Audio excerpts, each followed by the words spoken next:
English నేర్చుకుని అనర్గళంగా మాట్లాడాలనుకుంటున్నారా? అయితే వెంటనే కాల్ చేసి రిజిస్టర్ అవ్వండి. నాతో పాటు అడ్వకేట్ వెంకటేశ్వరి గారు ఉన్నారు. నమస్తే. నమస్తే అండి. అమ్మ, స్నేహ అనే ఒక అమ్మాయి మన దాకా వచ్చింది. మీతో మాట్లాడాలి, మీ సలహా కావాలి అనేసి. అంటే తనకు సంబంధించిన సమస్యని కొన్ని ఆల్రెడీ మనం లీగల్ అడ్వైస్లో మాట్లాడాం కూడా. లివ్ ఇన్ రిలేషన్స్ ఇవి ఎలాంటి పరిణామాలకి దారితీస్తున్నాయి, దీని పరిస్థితి ఏంటి? ఒక ఎపిసోడ్లో నాకు చాలా బాగా గుర్తు, మీరు చాలా అగ్రెసివ్గా మాట్లాడారు దీనికి సంబంధించి. ఆడపిల్లలు ముఖ్యంగా ఎలాంటి ఇబ్బందులు పడుతున్నారు అనేదానికి స్నేహ కథే ఒక ఉదాహరణ అమ్మ. నేను చెప్పటం ఎందుకు, స్నేహ ఎలానో మన స్టూడియోలో ఉంది కాబట్టి ఒకసారి మీరే మాట్లాడండి. తప్పకుండా అమ్మ. స్నేహ నమస్తే అమ్మా. నమస్తే. నమస్తే. నమస్తే అమ్మా. స్నేహ ఇక్కడ దాకా వచ్చారు, మీ కథ అంతా కూడా నాకు చెప్పారు. నాతో పాటు మీరు మేడంకి కూడా చెప్తే మీకు ఒక సలహా, ఒక సూచన ఇవ్వడానికి ఒక అవకాశం ఉంటుంది. భయపడొద్దు, భయపడాల్సిన అవసరమే లేదు. సమస్యలకి పరిష్కారం చూపించే వేదికే లీగల్ అడ్వైస్. ఏమ్మా, ఏమీ అబద్ధం చెప్పకుండా జరిగింది జరిగినట్టు చెప్పండి. ఏ ఊరు, ఎక్కడి నుంచి సమస్య మొదలైంది, పూర్తిగా చెప్పండి. అసలు మీది ఏ ఊరు? నా పేరు స్నేహ మేడం. ఓకే. నేను మాది అనంతపూర్. జాబ్ కోసం అని బెంగళూరు. ఏం జాబ్ చేస్తున్నారమ్మా? నేను అకౌంట్స్. ఏం చదువుకున్నారు మీరు? బీకామ్. Super super. బీకామ్ చేసి అకౌంటెంట్గా బెంగళూరులో జాబ్ చేస్తున్నారు. సంతోషం తల్లి. 1 year అయింది మేడం అక్కడ నుంచి. బెంగళూరులో మంచి కంపెనీ ఏనమ్మా? మంచి కంపెనీ మేడం. ఓకే. అక్కడ సార్ తను పరిచయం అయ్యి 6 సార్ అంటే ఎవరు? అకౌంటెడే తను కూడా, కానీ నాకన్నా కొంచెం సీనియర్. అయితే తనతో పాటు తను నార్మల్గా, నేను నార్మల్గా ఫ్రెండ్ లాగా మాట్లాడుకున్నామండి. కొన్ని రోజులు మాట్లాడుకున్నాము. దాని తర్వాత స్నేహం కాస్త ప్రేమగా మారింది. ఓ. నేనే ఫస్ట్ ప్రపోజ్ చేశాను. తను ఇష్టపడి నేనే ప్రపోజ్ చేశాను. దాని తర్వాత తను సరే అనేసి, తను కూడా తన గురించి ఏం చెప్పలేదు, తన గురించి నేను కూడా ఏం అడగలేను. ఎందుకు ఆయనని ప్రపోజ్ చేశారు మీరు? ఏం అడగలేదు ఆయన గురించి, ఏం తెలియదు, మీతో పని చేస్తాడని తెలుసు. అంటే తను మంచివాడు, మంచి వ్యక్తి అనేసి నేను తనతో పరిచయం చేసుకొని నేనే తనకు చెప్పాను. ఆఫీసులో పరిచయంతోనే మీరు ప్రపోజ్ చేసేసారు. 1 year అయింది మేడం. 1 year అయినాక తను నేను ఒక్కటే దగ్గర ఉన్నాము. 3 years దాటినాక ఒకటే రూమ్లో కలిసినాక ఎందుకు ఒక రోజు ఫోన్ తీసుకున్నాను. తను ఎవరితోనో మాట్లాడుతున్నా అనేసి తన ఫోన్ నేను తీసుకున్నాను. తన ఫోన్ తీసుకుని మాటకు అడ్డుపడుతున్నాను అనుకోకు. మరి పెళ్లి ఎప్పుడు చేసుకుందాం అనుకున్నారు? పెళ్లి చేసుకుందాం అనేసరికి తను వద్దు అనేసి అంటున్నారు. అదే ఎందుకు వద్దు అంటున్నారు అనేసి నాకు కొంచెం డౌట్ వచ్చిందండి. మా మమ్మీ వాళ్ళు నాకు మ్యారేజ్ చేస్తూ అంటున్నారు, నువ్వంటే నాకు ఇష్టము, మరి ఏమంటో చెప్పు అనేసి అన్నప్పుడు దాన్ని దాటేస్తున్నాడు. నేను చేసుకోని, ఇప్పుడు నాకు ఇంట్రెస్ట్ లేదు, కొంచెం టైం కావాలి, దానికైతేనే నువ్వు ఆగు, లేకపోతే నువ్వు చేసుకుంటే నేను ఎట్లా చేసుకుంటాను. ఏంటి కలిసి ఉన్న తర్వాత చేసుకో అనేసి అంటే నేను ఎట్లా చేసుకుంటానో, నేను చేసుకోను, నువ్వంటే అంత ఇష్టంతోనే నేను నీతో ఉన్నాను ఇన్ని రోజులు, ఇప్పుడు చేసుకుంటే ఎలా చేసుకుంటాను అని నేను కొంచెం గొడవ పెట్టుకున్నాక తను ఫోన్ మాట్లాడుతూ ఉన్నాడు. సమానం ఎవరితో మాట్లాడతారు మీరు అనేసి నేను ఒకరోజు ఫోన్ చెక్ చేసుకున్నాను. అతను ఉన్నప్పుడే చెక్ చేశారా? తను లేరు, తను వాష్రూమ్కి అట్లా వెళ్తే నేను చెక్ చేసుకున్నాను. ఓకే. చెక్ చేసుకుంటే తన దాంట్లో వాళ్ళ భార్య పిల్లల ఫోటోలు కనిపించినాయి. భార్య పిల్లలని మీరు ఎలా చెప్పారు? మీకు ఎట్లా అర్థమైంది ఆ ఫోటో చూసి? అడిగినాను ఎవరు వీళ్ళు అనేసి అంటే అప్పుడు చెప్తున్నాను, నాకు ఇంతకుముందుకే పెళ్ళి అయిపోయింది, నాకు ఇద్దరు పిల్లలు ఉన్నారు, బాబు పాప, నేను ఇక్కడ జాబ్ కోసం అనేసి నేను వచ్చినాను, దాంతో పరిచయం అయినా నేను నీతో ఉన్నాను అనేసి అన్నాడు. నువ్వు అలా ఇలా ఉంటావు, నాకు చెప్పాలి కదా, నీకు పెళ్ళి అయింది అనేసి, భార్య స్థానం నాకు ఇస్తావు అనేసి కదా నేను వెయిట్ చేస్తున్నాను. అంతే కదా. నువ్వు లాస్ట్కి ఇట్లా చేసినావు అనేసి అంటే నేను ఎట్లా ఇది చేయాలి అని కొంచెం గట్టిగా అడిగినాను, ఏడ్చినాను. తను అయినా కానీ నేను ఇవ్వను, నేను చేసుకోను, నాకు అవసరం లేదు, ఇప్పుడు ఉండు, ఇలానే ఉండు, చూసుకుంటాను, నీకేం తక్కువ చేస్తలేను అనేసి అట్లా మాట్లాడేసరికి ఇంకా నాకు ఇది అవ్వలేదు, ఇంకా నీ వల్ల కాలేదు. మరి ఏం చెప్పావు ఫైనల్ గా? అతనికి ఏం చెప్పారు? నాకు నువ్వు కావాలి అని చెప్పినాను, నన్ను పెళ్లి చేసుకోండి అనేసి అంటే తను చేసుకోను. మరి ఇప్పుడు మా వేదిక దాకా రావటానికి అంటే ఏం ఎక్స్పెక్ట్ చేసి మీరు సుమన్ టీవీ లీగల్ అడ్వైజర్ అనే ప్రోగ్రామ్ దాకా, అది ముఖ్యంగా అడ్వకేట్ వెంకటేశ్వరి మేడం దగ్గర దాకా నువ్వు వచ్చావు అంటే మీరేం ఎక్స్పెక్ట్ చేస్తున్నారు? నేను తనని పెళ్లి చేసుకోవాలి, సొసైటీలో నేను భార్యలాగా ఉండాలని. ఓకే. భార్య స్థానం మీకు కావాలని పెళ్లి చేసుకోవాలి, దానికి ఏం చేయాలని సలహా కోసం. ఎందుకు ఆయనే కావాలి? ఆయన్నే ఎందుకు పెళ్లి చేసుకోవాలి? తన మీద ఇష్టంతోనే కావాలి. ఏమి ఇష్టం? అదే ఆ ఇష్టం ఏంటని అడుగుతున్నాను. ఆయన పదవి ఇష్టమా, లేకపోతే ఆయనకు వచ్చే జీతం ఇష్టమా? తనకు వచ్చే జీతము. మరి ఏమి ఇష్టం మీకు ఆయన అంటే? ఆయన మోసం మీకు ఇష్టమా? ఆయన అట్లా మోసం చేసే మనస్తత్వాలు అంటే మీకు ఇష్టమా? మరి ఏమి ఇష్టం చెప్పండి? ఆయన అంటే ఎందుకు ఇష్టం కలిగింది? ఓకే, ఇంకొకటండి, మీరు 3 సంవత్సరాలు కలిసి ఉన్నా అని చెప్పారు. మీరు పెళ్లి చేసుకోమని ఎప్పుడు అడిగారు? నేను 1 ఇయర్ 1 ఇయర్ తర్వాత. 1 ఇయర్ మటుకు మీరు అడగలేను. అంటే 1 ఇయర్ మటుకు కూడా మీరు ఇష్టంతోనే అతనితో కలిసి ఉన్నారు. అంటే అతనికి ఒక ఇమేజ్ ఇచ్చారు, మెసేజ్ ఇచ్చారు, ఏమని? మన ఇద్దరం ఇట్లా కలిసి ఉండొచ్చు అని ఇచ్చారు, అంతేనా? కలిసి ఉండడం అంటే ఇద్దరు శారీరకంగా కలిసారా?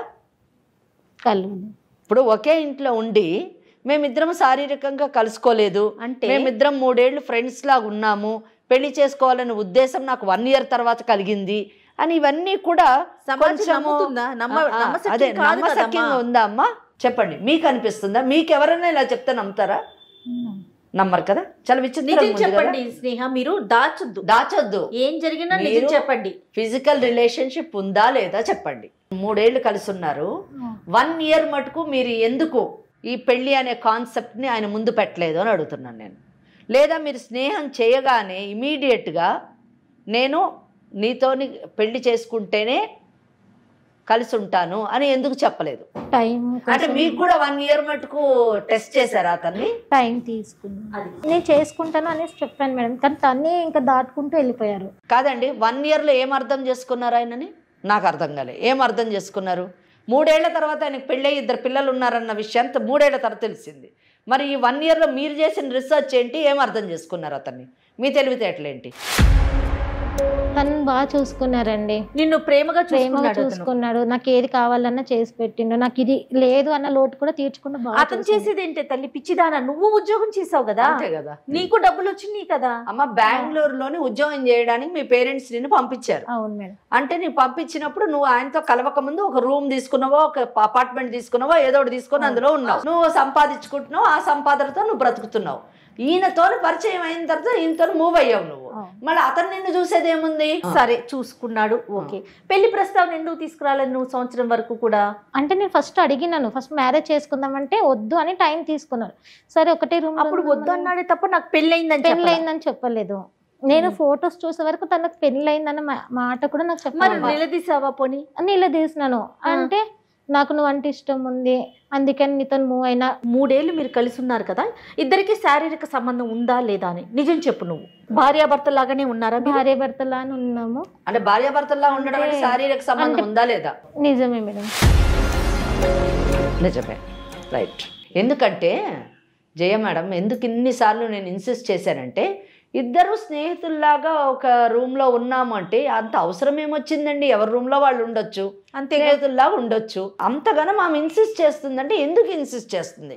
వాళ్ళ ఇంటోళ్ళు వేరే సంబంధం చూస్తారని అంటున్నారు, ఎందుకు వేరే వాళ్ళని ఆమె చేసుకోని అంటుంది? ఎందుకు ఇష్టపడుతుంది? ఈయననే కావాలని ఎందుకు అంటుంది? ఇవన్నీ కూడా క్లారిఫికేషన్ కావాలి మనకి. అవునమ్మా, అందుకని నేను అడిగాను. కరెక్టేనమ్మా, రైట్. అంతే తప్ప నిన్నేదో బాధించాలని కాదమ్మా. మేడం అడ్వకేట్ కాబట్టి పాయింట్స్ తెలియాలి కదా. సరే, ఇప్పుడు ఫైనల్గా ఏమంటావు? రిలేషన్ ఉంది కాబట్టి నిన్ను పెళ్లి చేసుకోమంటావు. మరి అతనికి పెళ్ళయింది, భార్య ఉంది, పిల్లలు ఉన్నారు, అయినా కూడా అతన్ని పెళ్లి చేసుకోవాలని అడుగుతున్నావా నువ్వు? అవును మేడం. అసలు అంటే నువ్వు ఆలోచించుకున్నావా తల్లి? నీ భవిష్యత్తు ఏంటి, నీ స్థానం ఏంటి? అదేం లేదు మేడం, తను కావాలి. ఎలా ఉన్నారమ్మా ఆడపిల్లలు? తను మరి నాకేం అర్థం కావట్లేదు ఏం మాట్లాడాలని. ఒక భార్య పిల్లలు ఉన్నా సరే నాతో ఉన్నాడు కాబట్టి నాకు అతనే కావాలి, అది భార్య స్థానమే కావాలంటే అది ఎలా సాధ్యమమ్మా? అంటే ఈ కేసులో నేను కూడా కొంచెము స్టార్టింగ్ నుంచి తన అమాయకురాలో తెలివైన అమ్మాయో నాకు ఈ కేసు నేను కూడా బ్లాంక్ అయ్యాను. ఎందుకు అయ్యానంటే, సాధారణంగా మనకు భార్య స్థానంలో ఉన్న అమ్మాయి వచ్చి నా భర్త ఇలాగా వేరే అమ్మాయితో అక్రమ సంబంధం పెట్టుకున్నాడు, నా ఒక్క స్థానము, నా పరిస్థితి ఏంటి మేడం, నాకు తిరిగి ఇప్పించండి అని అడుగుతారు. ఇక్కడ అసలు రైటే లేని ఆమె, హక్కే లేని ఆమె వచ్చి ఎంత ధైర్యంగా కూర్చొని, అంటే మీరు అంటున్నారా ఆమె అమాయకురాలు అనుకోవాలా లేకపోతే ఏమనుకోవాలి అని భయపడుతుంది అంటే, నేను ఈ మాటల్ని నేను సపోర్ట్ చేయలేను. నేను ఎందుకు సపోర్ట్ చేయలేనంటే, నీకు అసలు ఏమి హక్కు లేదు. సంవత్సరం మటుకు నీకు పెళ్ళని ఆలోచన లేదు. అతనితో కేవలం స్నేహము, ఎంజాయ్మెంట్ మాత్రమే, రిలేషన్షిప్ మాత్రమే కావాలని చెప్పేసి నువ్వు 1 ఇయర్ ఉన్నావు. మీరేంటి అబ్జర్వ్ చేసేది అతన్ని? మీరేంటి అన్ని స్టడీ చేసేది? అదే కదా, మీ తల్లిదండ్రులు అన్ని స్టడీ చేసి మీకు సంబంధం చూస్తారు, మీరు పెళ్లి చేసుకోవాలి. అంతకి కావాలంటే మీరు కూడా మాట్లాడి అన్ని తెలుసుకొని మీ తల్లిదండ్రులు చూసినటువంటి వాళ్ళు చేసుకోండి. కానీ ఇక్కడ నువ్వు ఎవరినో ఒకటి సెలెక్ట్ చేసుకుంటావు, నీ కొలీగ్ని, నువ్వు ఒక 1 ఇయర్ స్టడీ చేస్తా అంటావు అతన్ని.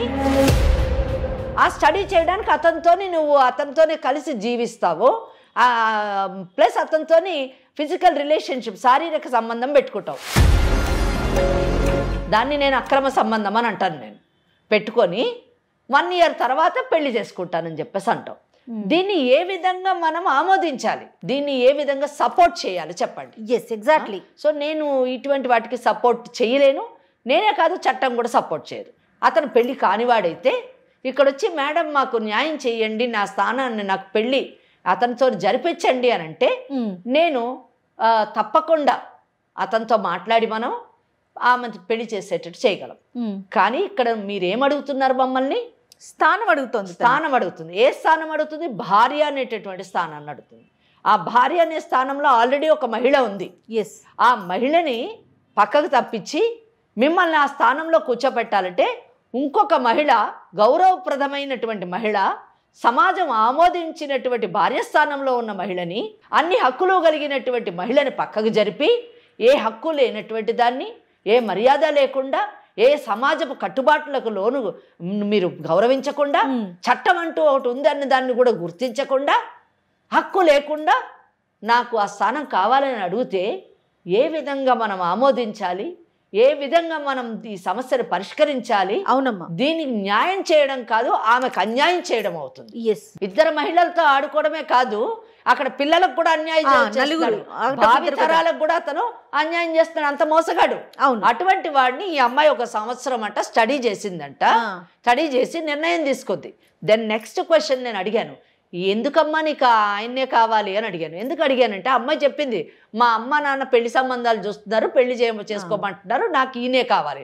ఎందుకు ఈయన కావాలంటే ఆమెకు సమాధానం లేదు. ఆలోచన ఉంటే కదా భవిష్యత్తు మీద. ఏంటంటే అండి, ఈరోజు సమాజంలోని చాలా మటుకు యువత సహజీవనం అన్నది అదొక ఫ్యాషన్గా మారిపోయింది. కరెక్ట్ అమ్మా. అంటే తోటి యువతతోని వాళ్ళు మూవ్ అవుతున్నప్పుడు సహజీవనం చేయడం అదొక పెద్ద మోడర్న్ థాట్ కల్చర్ అయిపోయింది. అదొక ఆధునీకరణ లాగా, అది ఆధునిక భావాలకు సంబంధించిన దానిలాగా, వాళ్ళేదో చాలా అడ్వాన్స్డ్ లైఫ్ లీడ్ చేస్తున్నట్టుగా ఆ పిచ్చి ఆలోచనలో. అవును. నేను అడుగుతున్నాను ఈనాటి యువతని, ఇటువంటి దారిలో నడిచేటటువంటి వాళ్ళని, ఇటువంటి ఆలోచనలతో వెళ్తున్నటువంటి వాళ్ళని నేను అడుగుతున్నాను, మీకు సహజీవనంలోని ఏమి హక్కులున్నాయి, మీకు సహజీవనంలోని ఏమి భద్రత ఉంది, మీకు పుట్టేటటువంటి పిల్లల యొక్క భవిష్యత్తు ఏంటి, సమాజంలోని వాళ్ళకి ఎంత గౌరవం లభిస్తుంది? ఇటువంటి యువత ఆలోచించుకోవాల్సింది ఏంటంటే, నేను ఎంత గౌరవంగా బ్రతుకుతున్నాను, సమాజంలో నేను ఎంత గౌరవింపబడుతున్నాను, నేను ఎవరితోనైతే సహజీవనం చేస్తున్నానో ఆ వ్యక్తి దృష్టిలో నా యొక్క స్థానం ఏంటి, నాకు న్యాయం చేయండి, ఆ స్థానం ఇవ్వండి అంటే మనం ఇక్కడ అటువంటి పనులు చేయడానికి లేవు. అమ్మ మరి ఏం చేద్దామమ్మా? ఏం లేదమ్మా, ఈ అమ్మాయి ఆలోచన విధానం తప్పు, ఈ అమ్మాయి జీవన విధానం తప్పు. ఓకే, చక్కగా తల్లిదండ్రులు చూసిన పెళ్లి చేసుకొని జీవితాన్ని కొనసాగించడం సరైనటువంటి నిర్ణయం. ఈ అమ్మాయికి మనం చెప్తూ బుద్ధి రాదు, మనం ఆ అబ్బాయితో మాట్లాడదాము. ఆ అబ్బాయి అసలు ఏమంటాడో విన్న తర్వాత మనకి అర్థమవుతుంది, ఆమెకు కూడా అర్థమవుతుంది అని నేను అనుకుంటున్నాను. మనమేమి అతన్ని బెదిరించి ఈ అమ్మాయిని పెళ్లి చేసుకో అని చెప్పేటటువంటి పరిస్థితి కాదండి, అస్సలు కాదు. ఎందుకంటే section 5 of Hindu marriage act ప్రకారము 2వ వివాహం చేసుకోవడానికి అవకాశం లేదు. ఓకే, ఎలాగంటే విడాకులన్నా అవ్వాలి, భార్య చనిపోయి అన్నా ఉండాలి. ఇక్కడ ఆ అమ్మాయికి విడాకులు ఇచ్చి, భార్యకు విడాకులు ఇచ్చి ఈ అమ్మాయిని పెళ్లి చేసుకో అని చెప్పేసి ఆ అబ్బాయి చెప్పేటటువంటి ధైర్య సాహసాలు నేను చెయ్యను. ఎందుకంటే అక్కడ 2 బిడ్డలు ఉన్నారు, తప్పు చేయనటువంటి భార్యకు ఎందుకు విడాకులు ఇవ్వాలి? 2 బిడ్డలు అంటే భవిష్యత్తుని ఎందుకు పాడు చేయాలి? ఒకవేళ అతను చేసుకుంటే భారతీయ న్యాయ సంహిత ప్రకారము సెక్షన్ 82(1) ప్రకారం 7 సంవత్సరాలు జైల్లోకి వెళ్తాడు. సో ఇవన్నీ అతనికి తెలియచేద్దామంటారా? తెలియజేయాలి. ఒకటి. ఇంకోటి ఏంటంటే అతను భవిష్యత్తులో ఇటువంటి తప్పు చేయకుండా ఉండాలంటే తెలియజేయాలి. కరెక్ట్. ఒకటి. రెండోది, అతను ఏం చెప్తాడో విందాం. లేదు నేను ఆ భార్యను విడాకులు ఇచ్చి ఈమెను చేసుకుంటాను అని అంటే అతను ప్రేమ ఉన్నట్టు. లేదు నా భార్యను నేను విడిచిపెట్టాను అన్నాడంటే ఈమెకు బుద్ధి రావాలి. ఈమె పరిస్థితి ఏంటి? కాదమ్మా, అతనికి కాల్ చేయి. మరి అతని పేరేంటి? కృష్ణ. బా, పేరుకు తగినట్టే ఉన్నాడు. ఏంటి వీళ్ళు ఇట్లా అనేస్తున్నారు? బిక్క చూపులు చూస్తా ఉన్నావు. ఒకసారి కాల్ చేస్తావా? మాట్లాడదామా? అమ్మా, తను మాట్లాడటానికి ఇబ్బంది పడతా ఉంది. నేనే ఒకసారి కాల్ చేస్తాను, తప్పకుండా ఒకసారి మాట్లాడతాను, వినండి మీరు కూడాను.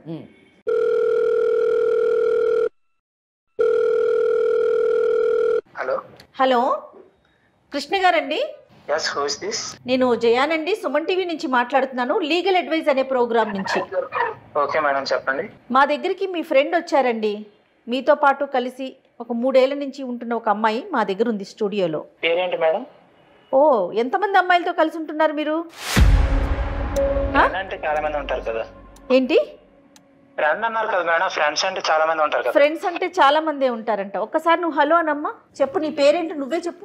హలో హలో కృష్ణ, నేను స్నేహన్ మాట్లాడుతున్నా. స్నేహ? అవును, చెప్పు. అదే నేను పెళ్లి చేసుకుందామని అంటే దాటేస్తున్నావు కదా. అవును, నీకు చెప్పా కదా చాలా సార్లు. ఏమని? ఎక్కడికి వెళ్ళావు నువ్వు? ఇప్పుడు ఎవరు మాట్లాడేది? ఫోన్ ఎవరు చేశారు?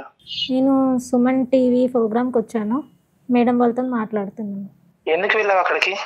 మీకు ఎంతగానో చెప్పినా కానీ మీరు నాకేం ఆన్సర్ ఇవ్వట్లేదు కదా, అందుకనే నాకు ఇక్కడ న్యాయం జరుగుతుంది అనేసి వచ్చినాను. ఏం న్యాయం కావాలి నీకు ఇప్పుడు? నేను అడుగుతున్నాను కదా, నన్ను పెళ్లి చేసుకోమని. చెప్పాను కదా చేసుకున్నాని.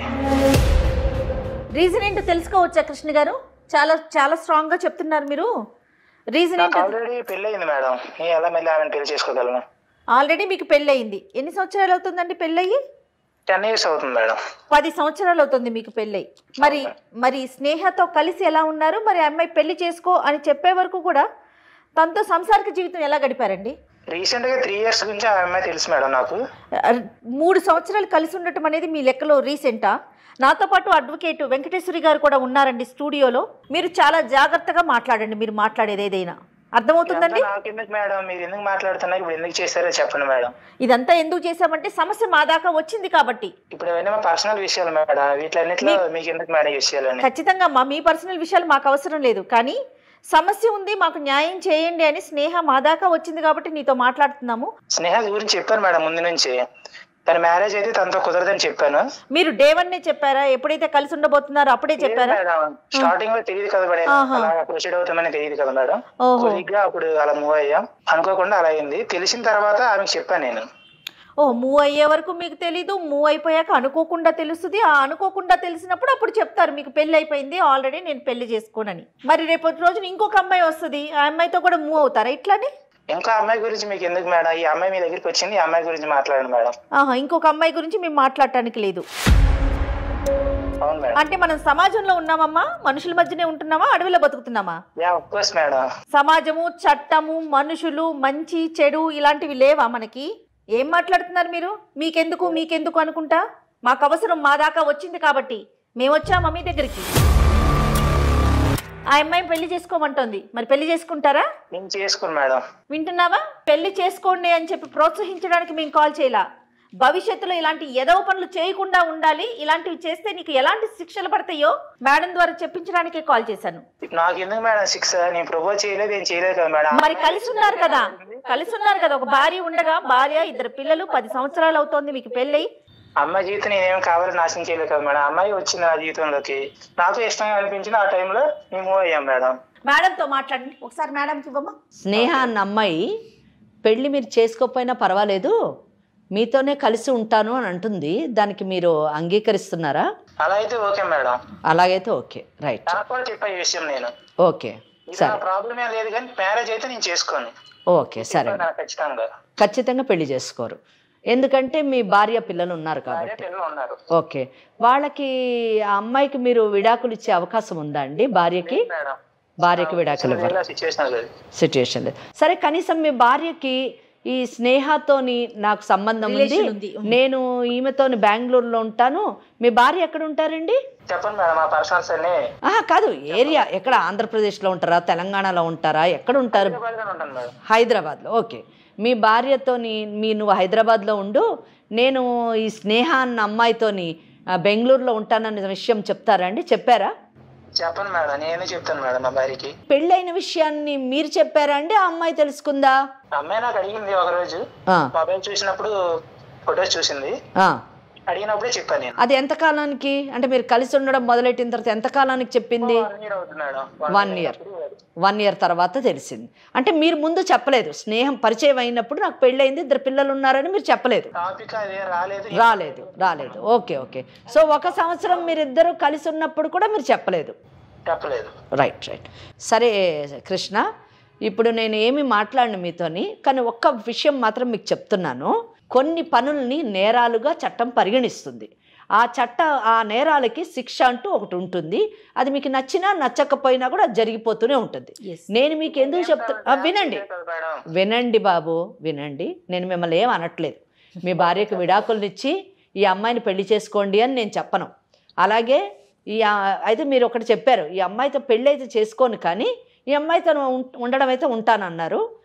మీకు పెళ్ళి అయిన విషయాన్ని 1 సంవత్సరం తర్వాత అమ్మాయి తెలుసుకుంది కానీ మీరు చెప్పలేదన్నారు. అడిగినప్పుడు చెప్పారు. అలాగే జయ మేడం అడిగారు, ఇంకా రాబో కాలంలో ఇంకా చాలామంది అమ్మాయిలతో మీరు ఉండే అవకాశం ఉందా అంటే అది మీకు అనవసరం, ఈ అమ్మాయి విషయం మాట్లాడండి అని అన్నారు. అంటే మీకు భవిష్య ప్రోగ్రాం కూడా ఉండొచ్చు. సరే, అది మంచిది, మా వ్యక్తిగత విషయం అని అన్నారు. సో వ్యక్తిగత విషయమే కరెక్టే. మీరు పెళ్లి చేసుకొని మీ పిల్లల్ని, మీ కుటుంబం, ఇవన్నీ వ్యక్తిగతం. మీ పెళ్ళి అనే పరిధిని దాటి వేరే ఆడపిల్లల జీవితాలతో ఆడుకుంటే అది వ్యక్తిగతం కాదు, అది సామాజిక సమస్య అవుతుంది. అంటే ఆడపిల్లల జీవితాలు పాడు చేస్తూ ఉంటే చూస్తూ ఊరుకోవడానికి చట్టం ఏం కళ్ళు మూసుకొని ఉండదు. కానీ అదే చేయలేదు అదే చెప్తున్నాను. ఇది మీ అవేర్నెస్ గురించి చెప్తున్నాను, మిమ్మల్ని ఏమి అనట్లేదు నేను.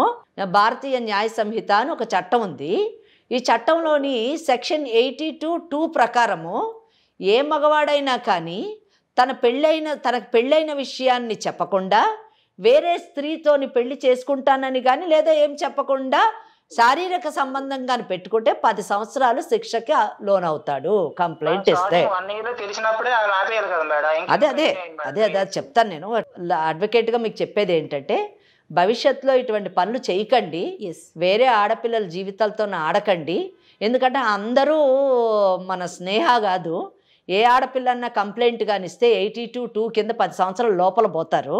ఆయన భార్యతో మాట్లాడితే ఎలా ఉంటుంది? మేము మీ భార్యతో మాట్లాడినా లేకపోతే ఈ అమ్మాయి వెళ్ళి మాట్లాడినా, ఈ అమ్మాయి మీ మీద కంప్లైంట్ ఇచ్చినా 10 సంవత్సరాల శిక్షకు. మరి నీకు ఫ్యామిలీ కావాలి.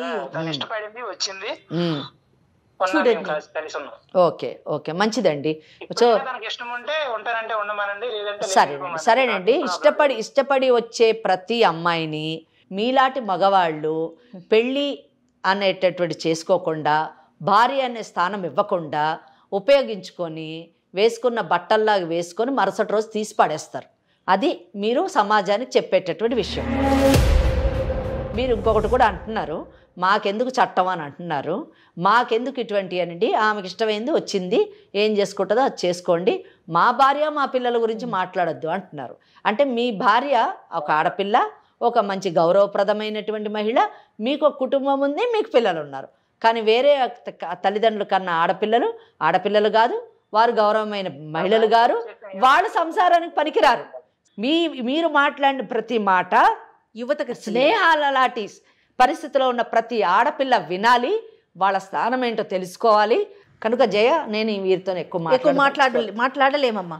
కేవలం ఎందుకు మాట్లాడానంటే భవిష్యత్తులో ఇంకా వేరే ఆడపిల్లల జీవితాలు పాడు చేయకూడదని చెప్పాను. నాకు అక్కర్లేదు చట్టం అన్నాడు కానీ 100% నోట్ చేసుకుంటాడు. ఖచ్చితంగా భయం ఉంటుంది కదా. ఆయన కంటే కూడా కృష్ణలాంటి వాళ్ళకి ఎంత చట్టం చెప్పినా కృష్ణలాంటి మోసగాళ్ళు సమాజంలో ఉంటూనే ఉంటారు. ఖచ్చితంగా ఎప్పుడు ఉంటారు తెలుసా అండి? మోసపోయే వాళ్ళు ఉన్నంత లాంటి పిల్లలు ఉన్నప్పుడు మోసపోయే వాళ్ళు ఉన్నంత కాలం ఉంటారు. స్నేహాల ఆలోచించే ప్రతి ఆడపిల్ల కూడా కృష్ణ మాటల్ని అర్థం చేసుకోవాలి. ఎంత తేలిగ్గా మాట్లాడుతున్నాడమ్మా ఆడపిల్లల్ని, ఇంత విన్నాక కూడా నీకు ఏం మాట్లాడాలో కూడా నాకు అర్థం కావట్లేదు. నీకు భార్య స్థానం ఇవ్వను, నువ్వు రా అని అంటున్నాడు. అయినా కూడా నీకు కృష్ణనే కావాలా? ఇంకా కూడా వద్దు మేడం, జాబ్ చేసుకుని నా లైఫ్లో నేను హ్యాపీగా ఉంటాను మేడం. జాబ్ కాదమ్మా, ముందు జాబ్ కాదు నీకు అసలు.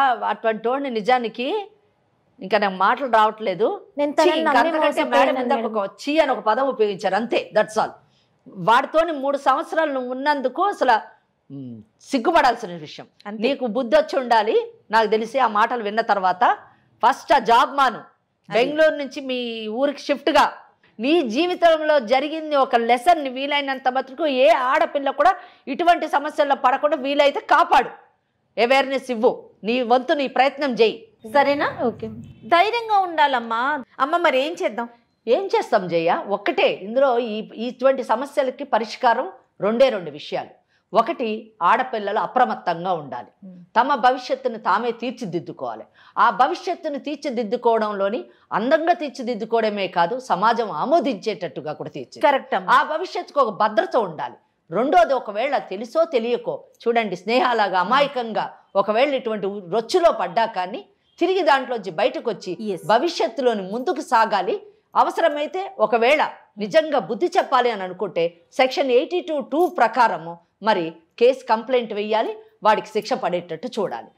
లేదు వద్దంటారా, పెళ్లి చేసుకొని ముందుకు కొనసాగండి.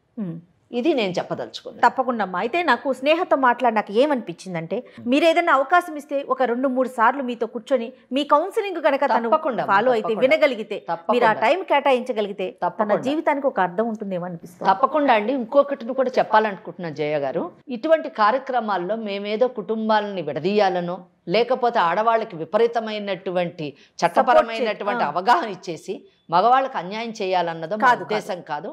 చట్టం పైన అవగాహన కలిగించడము అంటే ఆడవాళ్ళ హక్కుల్ని ఎంత పరిరక్షిస్తున్నామో మగవాళ్ళని అంత జాగ్రత్త కూడా పరుస్తున్నామో అన్న విషయాన్ని మర్చిపోకూడదు. చట్టం అంటే లేదు కదా. మీరు నేరం చేసినప్పుడు ఎటువంటి శిక్షలు పడతాయి కనుక నేరానికి ఎంత దూరంలో ఉండాలి మీకు అనే అవగాహన మీకు కల్పించడానికి ప్రయత్నిస్తాం. ఖచ్చితంగా. మేడం గారి నెంబర్ నీకు ఇస్తాను, అలా అసిస్టెంట్ నెంబరు. మేడం టైం తీసుకుని ఒక 2-3 సార్లు మేడంతో నువ్వు కూర్చొని మాట్లాడు, సరేనా? సరే. ఓకే, రైట్ అమ్మా, థ్యాంక్ యూ, నమస్తే.